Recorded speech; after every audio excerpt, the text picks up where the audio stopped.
Originally, this talk was going to be something totally different, but as I sat with a bad attack of diverticulitis, vulnerable in a hospital bed for 4 days, my idea of what I was going to talk about changed too. I was angry, upset, totally confused after my hospital stay, and I've been dealing with vasculitis for 12 years now. I can't even imagine what it would be like if I didn't have the knowledge I had acquired over the years or a very vocal friend to speak up for me when I was feeling powerless during this recent hospital stay. First, my background. August 2006, I broke out in hives during a home remodel, and then I started coughing. The coughing never ended. My primary at the time told me I had anxiety and acid reflux, and I should go find a hobby. I answered this by throwing up in his outer office area from a coughing fit. I knew something was very wrong. I called an asthma doctor's office and got a same-day appointment with a doctor that I now refer to as my asthma god.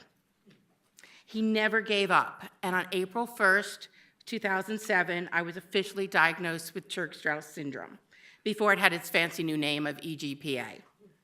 The irony of that diagnosis date has always made me laugh, to be honest with you.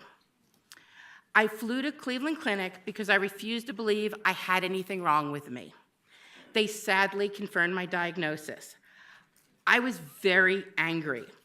I may have cussed at a doctor during the time because there was no way I wanted to hear I had this illness. I thought I was supposed to be relieved by finding out a reason for all my symptoms, but instead, anger was my emotion of choice.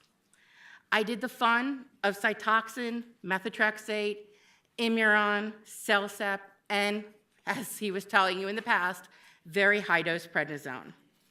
I was on multiple things at one time, and I still wasn't getting any better. In 2008, I attended my very first VF conference at the Mayo Clinic and heard doctors debating about Rituxan for ANCA-associated vasculitis. Dr. Specs was one of those doctors at the time. I fought my insurance company and was able to receive Rituxan off-label, and it was a game changer for me. I have never officially been in remission. I find the term to be totally overrated. I prefer to say I have quiet periods. I recently had my 46th dose of Rituxan, and I consider my CSS to be medically stable as long as I stay on all my medications. Prednisone, 5 milligrams, Celsep, Rituxan, and various others. My vasculitis is very well controlled. People keep telling me I had to get used to my new normal. I hate that saying, a new normal. It is the worst thing in the world. I wanted to go back to teaching and being a super mom. I was angry, and I thought my college degrees would now go to waste. I was not happy, and that unhappiness became toxic. All I wanted was my old life back. I did not want this great new normal. It took me 5 years to learn how to mourn my past self. I finally allowed myself to grieve so I could move forward in life. For some people, moving forward comes quickly. For me, it took 9 years, 9 very long, very angry years. My mistake was trying to get my old life back, feeling like if I wasn't exactly who I was before diagnosis, I would be a failure. This was a huge mistake. Chronic illness changes people. You will never be the same person you were before diagnosis, and sometimes it's not worth trying to be that person again. It's okay. You've grown in many ways that people will never understand. You have to allow yourself to grieve so you can move forward. You may want to know, why did I become involved with the VF? Why do I support them with such passion? The VF not only gave me the information about Rituxan, but they gave me the power to advocate for myself. They made me realize 11 years ago that I had to educate myself and I could not be a passive patient. I used to think that doctors had all the answers, that they went to medical school and I had not. But I came to realize a decade ago, EGPA and other types of vasculitis are just a paragraph or two, or maybe if you're lucky, a page or two with a really graphic picture in medical textbooks. I could not expect my doctor to know everything at that point. How could I expect my local doctors to be experts on a disease they may have never seen before, especially in the allotted 15 minutes they were given to see me in their office? I realized after attending my first multi-day symposium in 2008 that I needed to educate myself and my doctors in order to get the best possible care. I would seek out doctors who were experts in the field of vasculitis, or had other happy vasculitis patients, or were willing to take some time and educate themselves about my form of vasculitis. Some of my doctors were excellent right from the beginning. Others educated themselves and began to work as a partner with me in my healthcare. Some refused to learn, or thought they knew everything and I should just sit quietly and never question a treatment or a procedure. Those just be a good patient type doctors, I dropped as quickly as I could. I learned to advocate for myself, and the VF helped me to do this by not only educating me, but also by having a list of experts in the field who could consult on my case. They offered these wonderful educational symposiums where I could network with other patients, and we could share doctors and make recommendations to each other. I can't say this enough. Advocate for yourself. Bring somebody with you to your appointments. You are in a place of vulnerability.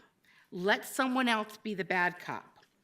I may look all tough up here, but a few weeks ago, I needed a friend to stick up to a doctor for me. I became a much different person once the gown goes on and I'm no longer in control. Remember to take notes and ask questions. I actually had a hospitalist arrive in my hospital room and ask me if I had any special type of vasculitis. Yeah, I was shocked. It was crazy. Seriously, when I asked him about my rising eosinophils, because in eGPA we keep track of our eosinophils, and mine were becoming much higher than what they had been in many, many years.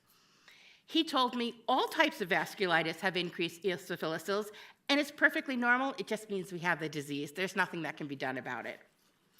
I sat there in shock, and I mentally shut down. Luckily, the whole time, he never moved more than 2 feet into my room, so he exited as quickly as he appeared. I was so angry with myself after this. I didn't correct him. I just sat there and cried in my hospital bed. The next day, when he arrived in my room, I was ready for him. I actually said, "I don't bite. Come on in. Let's talk." I had a pad with a list of questions, and I wasn't letting him exit without answering them. After he answered them, I explained to him I never formally introduced myself. I explained that not only was I on the board of the Vasculitis Foundation, but I was also a patient advocate and willing to answer any questions he had about my eGPA or vasculitis in general. He started shifting his feet and slunk away. Day 3. He arrives in my room a different person. Suddenly, he treated me as an educated person. It seemed he actually looked up eGPA on Google. Very proud of him. What can you learn from my experience? Number 1, educate yourself. You have taken that first step by being here today. You should all congratulate yourself by taking the time out of a Saturday and coming here. You have a rare illness. You cannot expect every doctor that you see to be an expert on it. You have to educate yourself on your own illness.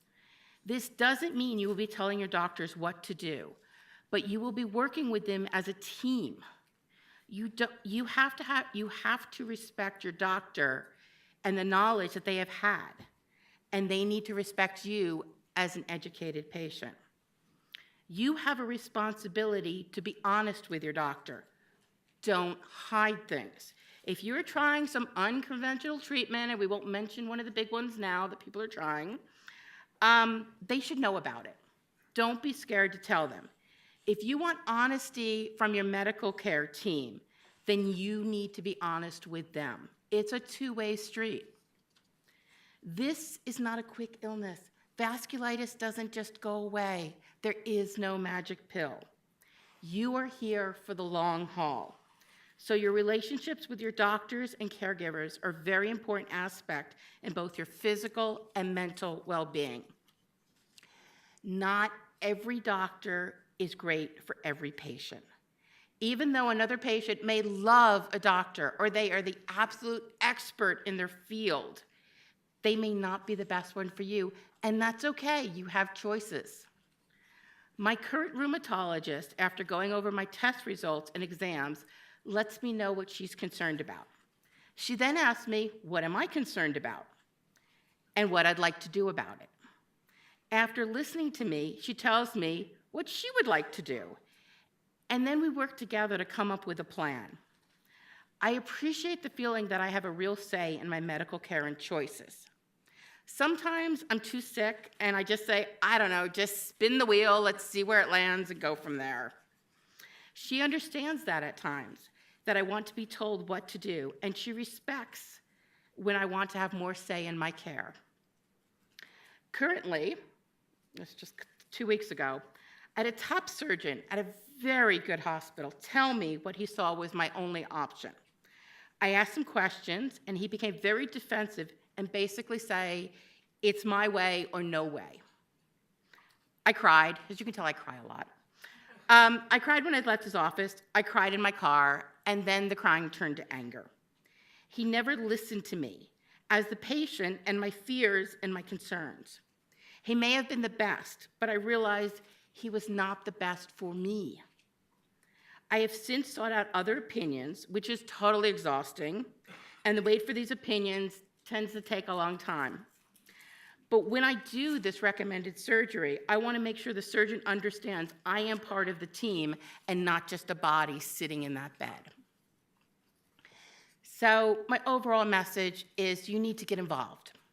You need to get involved in your own medical care. Pick your medical team with thoughtfulness. Make sure you have at least one go-to doctor who is leading your team.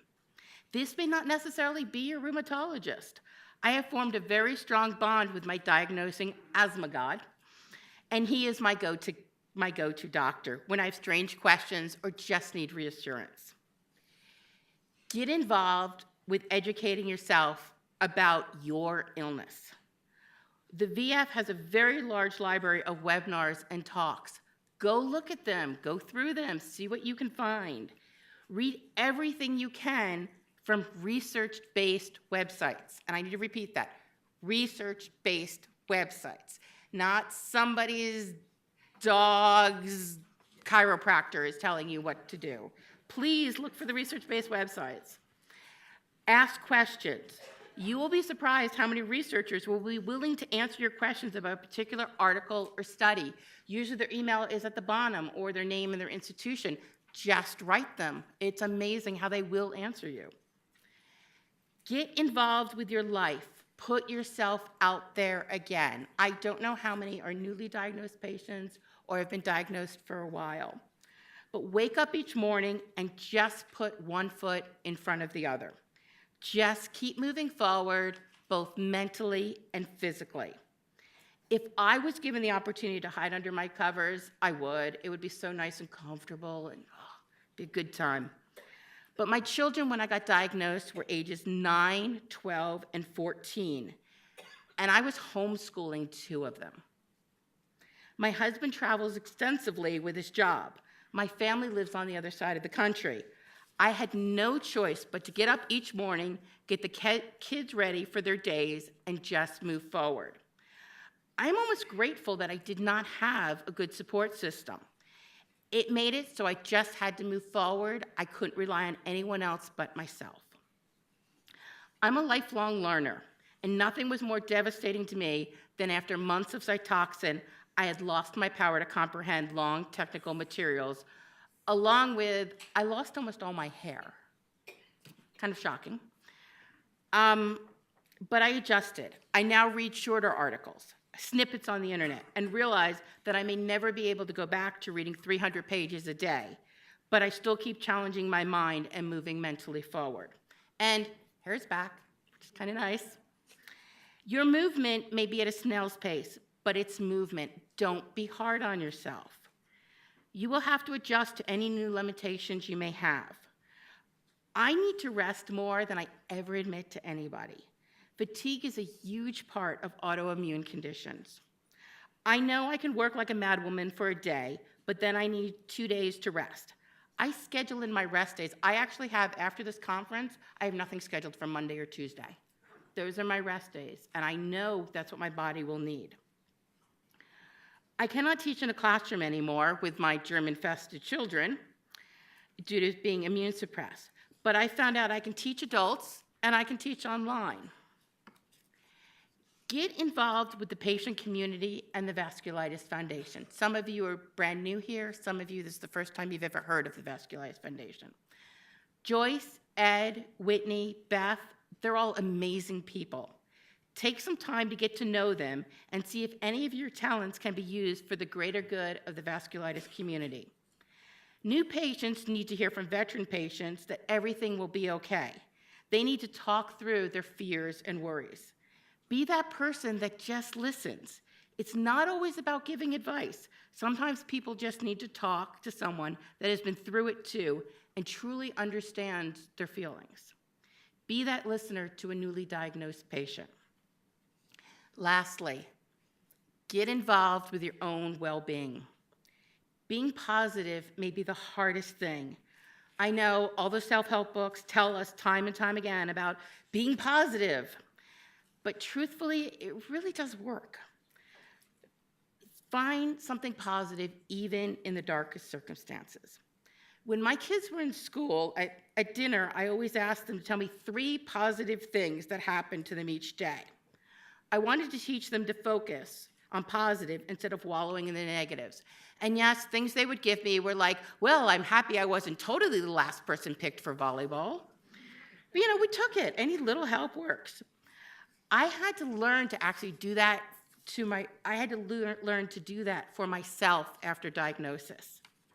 My examples are things like prednisone, sure to smooth out those facial age wrinkles. And wow, I no longer swell from mosquito bites when I'm on prednisone. I am not always a positive person. I allow myself to cry and be negative and self-hating, but I limit it and then I move on. I realize that this is my new life, and I am going to do my absolute best to be happy and have at least one positive experience each and every day. Today, I'm happy about being given this opportunity to share a little of myself with you. Thank you very much for listening.